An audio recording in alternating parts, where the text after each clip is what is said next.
Hello and good evening. Welcome back to the channel and thank you for clicking on the video. Today is our official members meetings for all of our members in cinematics. So let's go ahead and get started. And by the way, we're going to review a movie that I had no clue until 2025 that Keanu Reeves played a serial killer.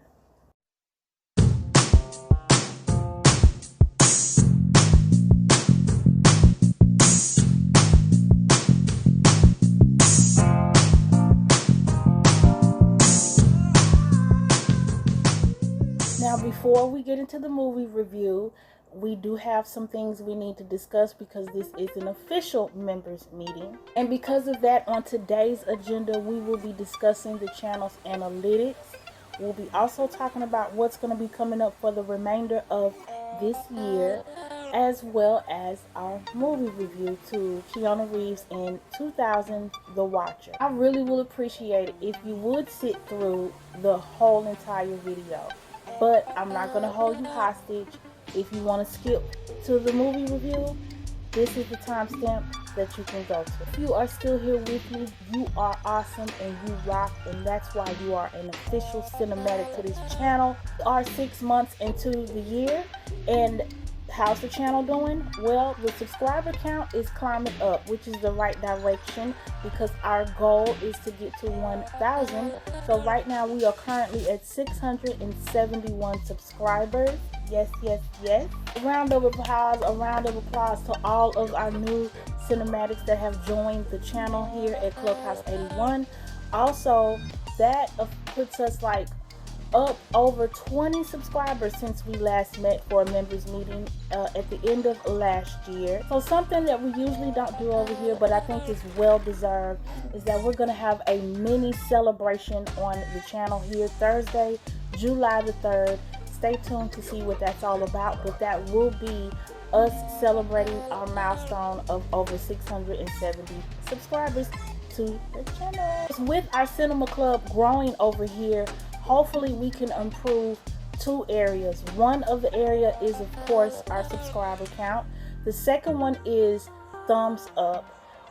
We really would like to have a goal of 10 thumbs up per video, 10 or more thumbs up per video. You just recently subscribed and joined the club over here. Please don't forget, each video that you click on, just go ahead and hit the thumbs up. Just go ahead and look at it as that's your one good deed for the day. Boom, I hit a thumbs up on Clubhouse 81's channel. Now, the big celebration that will take place on the channel is our anniversary, which is on July 22nd. We will be celebrating 4 years of being a channel here on the YouTube platform, and about over 3 years deep into doing reactions and reviews. So this year, for our monthly movie tribute, all year we are doing horror movies, and we have individual themes for each month. What can you look forward to coming up? I'll tell you right now. For the rest of the year so far, right now with the summer coming up, we are going to be diving into some horror in the water movies sprinkled here and there. But July's theme is viewer's choice. So we have a lot of poll winners and some recommendations that we're going to be checking out this month. Also in August, we got on the road horror theme. September, we have body horror. In October, it's going to be a little different, but the theme that we're going to be centered around is doll horror. So if you're asking yourself what the hell does all that mean, or what does that mean, you can look forward to reactions to movies such as Hill Has Eyes, something I have been avoiding, but I'm going to go ahead and do it. We're going to be diving into the Joyride franchise, Wolf Creek, Lake Mongo, Deadstream, finishing up Hellraiser franchise. I know we haven't started, but we're going to get there. You just wait. Also, Autopsy of Jane Doe will be coming up in September, and doll horror in October. We will be doing our reaction to Child's Play, Dead Silence, and The Boy. And if you have any suggestions that are fitted into those themes, let me know in the comment section or over on our community wall. We do have some current polls that we'll be posting here soon. with one of them that recently got put up, which is for our 4th of July. Go check that out. So lastly, just really quickly, we do want to announce that the 3rd annual Reaction Awards is still to be determined for this year, and it may even move to 2026. So if you do not see it in December, as it usually is scheduled to premiere, it will be coming in 2026. Also, our annual Christmas members meeting and our New Year's Eve reaction is still scheduled, so stay tuned for that at the end of the year.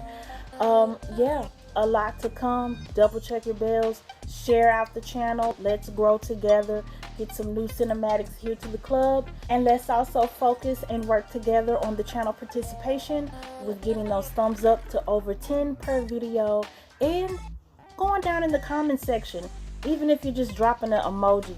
Let's see some more comments come down from everybody.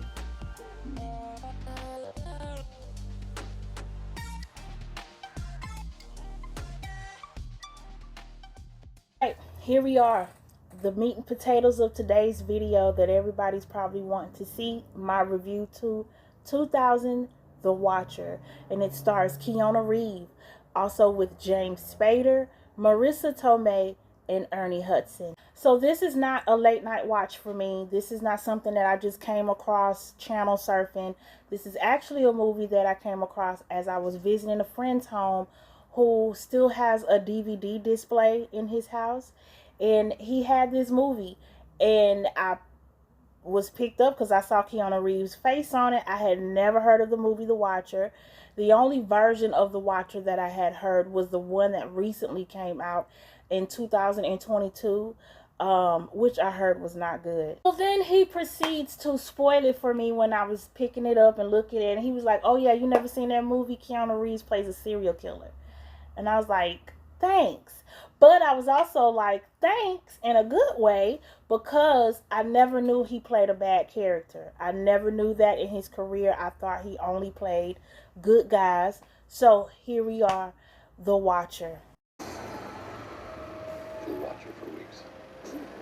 Learn her routine. When she comes home, she goes to sleep. In the morning, before the sun comes up, he can walk right up next to her. You blame yourself for the killings. Oh no, I blame the person that did them. You know I did it for you.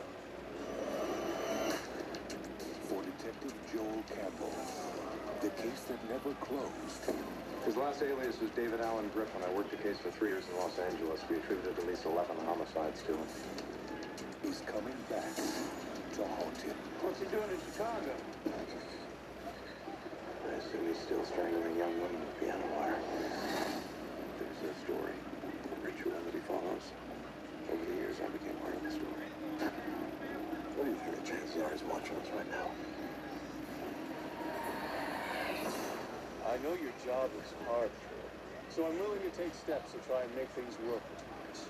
I'll send you a picture, and you can have a day to try to find it. Perfect. Now, the killer he couldn't stop. Don't play hard to get. This has been fun. Has come calling We have received another photograph. for his next victim. Do you think some of your patients might pay to come to see you because You're very pretty.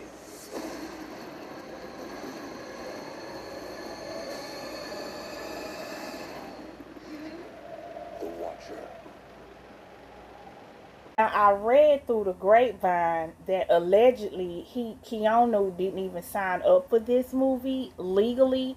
His assistant at that time forged his signature on the contract to do this film. So, yeah. Okay, so the movie is starting off in LA with FBI agent played by James Spader named Joel Campbell. Unfortunately, he cannot save a young woman from a serial killer, leading him to quit his job. So Joel moves to Chi-Town, Chicago, where he lives in isolation. He goes to therapy, which his therapist is played by Marissa named Polly Bellman. And he also suffers from migraine because of the guilt that he's carrying from that incident back in LA. A woman is murdered in Joel's apartment building, and he begins to investigate it because a picture of that victim was mailed to him 3 days before her death. Now, Joel does consult with the local FBI, which one of the agents is played by Ernie Hudson, who suggests that this is the same killer from LA, which it is. Revealed very early in the movie. His name is David Allen Griffin. That's Keanu Reeves. And he sounds like a basketball player from Indiana. So he called Joel and admits that he followed him from LA because he missed him. And he tells him he's sending a new photo of a woman who has until 9 p.m. to live. By the time Joel and the local authorities find out where she lives, Griffin has already killed her. Now, this does happen again until Griffin sends a picture of Joel's dead lover, whom, yep, you guessed it, you're very sharp, Griffin murdered her too. Now, you would think with all these bodies dropping like flies between LA and Chicago that Griffin should have been apprehended at some point, but no, he seems to be very crafty and eluding the FBI and the local authorities. Don't know how, no fingerprints, no type of evidence left at the scene to tie him as the murderer, even though we know he is. The FBI know he is, but they just can't arrest him. So because of the whole picture of the dead girlfriend, they meet at her grave where Griffin is in his feelings and he wants to be closer friends, aka I want you to be with me when I kill. Did you move 2,000 miles to live near this woman's grave? You did, didn't you? Man, you gotta get out there. I mean, is this a satisfying relationship? She loves me. She's decomposing. She loves me. She's decomposing. What are we doing here? Ooh, I mean, if he really needed friends that bad, Griffin, you could have signed up on Craigslist. I'm just saying. But I digress. Griffin admits that he has a new hostage, which is Joel's therapist, Polly. So he knocks Joel's out, takes him to the hideout.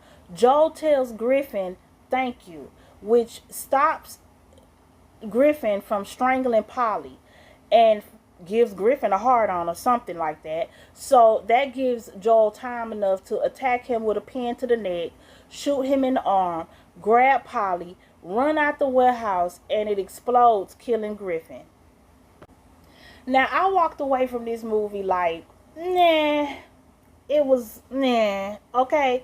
Because to me, they labeled it a thriller, but the thrill was like bad sex at the last 15 seconds, okay? I mean, no shade to the cast. They did what had to be done. This was a mediocre drama that wanted to be a thriller, but it just couldn't get there. And I believe it had a lot to do with revealing that Keanu as the killer too early. I mean, it hurt the impact of the thrill. I mean, the cat and mouse chase in a serial killer film is mostly exciting because the killer's identity is concealed until the end. So the audience is guessing, which keeps them invested. So in this case, I feel like Griffin's motive or lack of was strange because not that Crazy needs help, but I would have bought into it better if he was like, you know, if Griffin was an ex-FBI agent who got fired and he was bitter and he became obsessed with trying to prove his worth to the Bureau, and Joel's James Spader character was his ex-partner and that's why he wanted him to be involved. Or he was in love with Joel's ex-woman and so he killed her and revealed, and that led to revealing he's been the serial killer in the city all this time and he's been a sicko and nobody knew it. You know what I mean? Like, it could have been more of a realistic motivation for Griffin's character other than just, I want the attention of Joel Campbell. Overall, due to the high profile of the actors in this film, they pulled it off, okay? But it was a decent watch. I do recommend you check it out on a nothing to do day, okay?